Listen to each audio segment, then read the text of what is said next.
প্রিয় দর্শক আসসালামু আলাইকুম। আমি ডক্টর বজলুর রহিম রিপন, বাত ব্যথা, প্যারালাইসিস, স্পোর্টস ইনজুরি ও obesity management specialist, medico hospital Tangail থেকে আপনাদের সবাইকে জানাচ্ছি শুভেচ্ছা।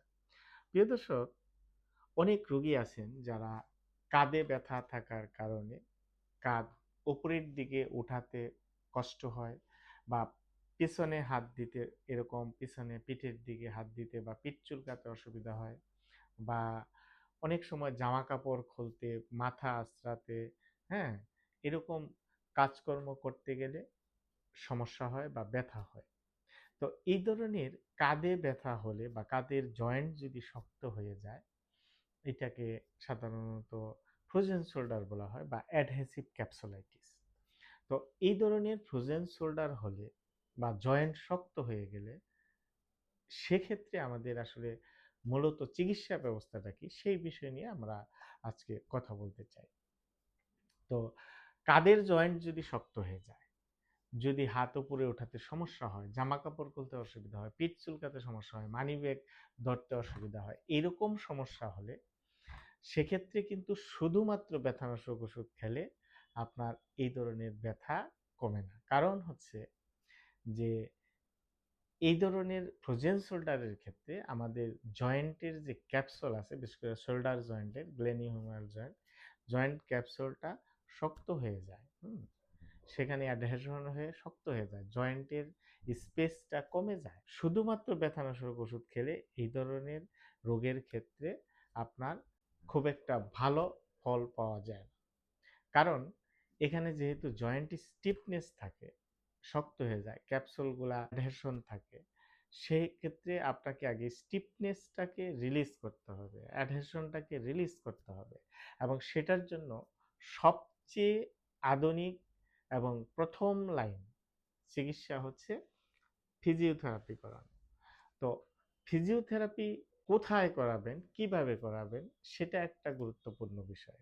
কারণ যত্রতত্র যদি আপনি ফিজিওথেরাপি চিকিৎসা নেন, তাহলে বিভিন্ন জায়গায় কিন্তু ফিজিওথেরাপি চিকিৎসার নামে অপচিকিৎসাও চলে। কারণ অনেককে দেখে দেখে কিছু মেশিনপত্র দিয়ে অথবা টেকনিশিয়ানরা বা ফিজিওথেরাপি চিকিৎসা দেন, যেটা শুধু মেশিন নির্ভর ফিজিওথেরাপি চিকিৎসা, সেটা কিন্তু আসল ফিজিওথেরাপি চিকিৎসা না। ফিজিওথেরাপি হচ্ছে একটা সায়েন্টিফিক চিকিৎসা পদ্ধতি, গবেষণালব্ধ চিকিৎসা পদ্ধতি।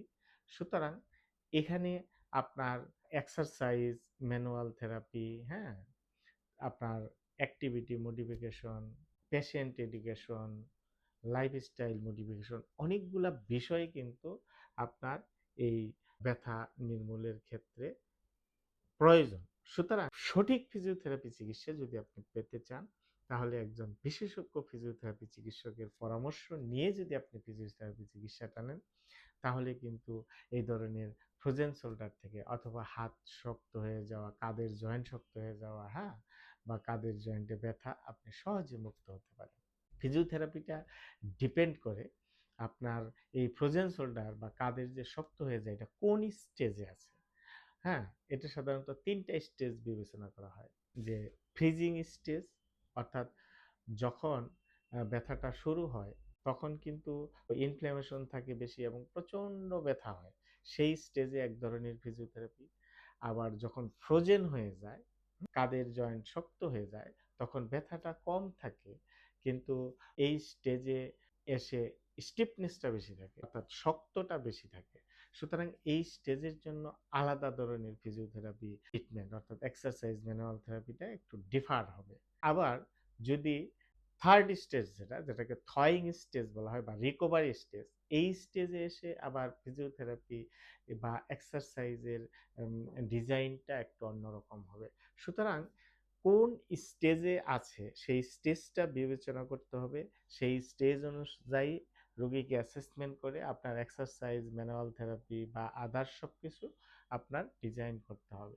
সুতরাং এই কাজগুলি করার জন্য প্রপার অ্যাসেসমেন্ট করে প্রপার ট্রিটমেন্ট প্ল্যান তৈরি করতে হলে আপনাকে একজন বিশেষজ্ঞ ফিজিওথেরাপি চিকিৎসকের পরামর্শ নেওয়া খুবই জরুরি। সুতরাং প্রিয় দর্শক, আপনারা যারা এই ধরনের কাঁধে ব্যথায় ভুগছেন, হাত উপরে ওঠাতে সমস্যা হয়, জামা কাপড় পরতে সমস্যা হয়, মাথা আঁচড়াতে সমস্যা হয়, পিঠ চুলকাতে অসুবিধা হয়, মানিব্যাগ বের করতে অসুবিধা হয় পেছন থেকে, তাদের জন্য পরামর্শ, আপনারা শুধু ব্যথানাশক ওষুধের উপর নির্ভর না করে আপনি একজন বিশেষজ্ঞ ফিজিওথেরাপি চিকিৎসকের পরামর্শ নিয়ে যদি আপনি সঠিক ফিজিওথেরাপি চিকিৎসা নিতে পারেন, তাহলে আপনি দ্রুত সময়ের মধ্যে এই ধরনের ব্যথা থেকে বা এই ধরনের ডিসেবিলিটি থেকে আপনি সুস্থ হতে পারেন। আমাদের পরামর্শ নিতে চাইলে আমাদের স্ক্রিনে দেওয়া নাম্বারে যোগাযোগ করতে পারেন। ধন্যবাদ। আসসালামু আলাইকুম।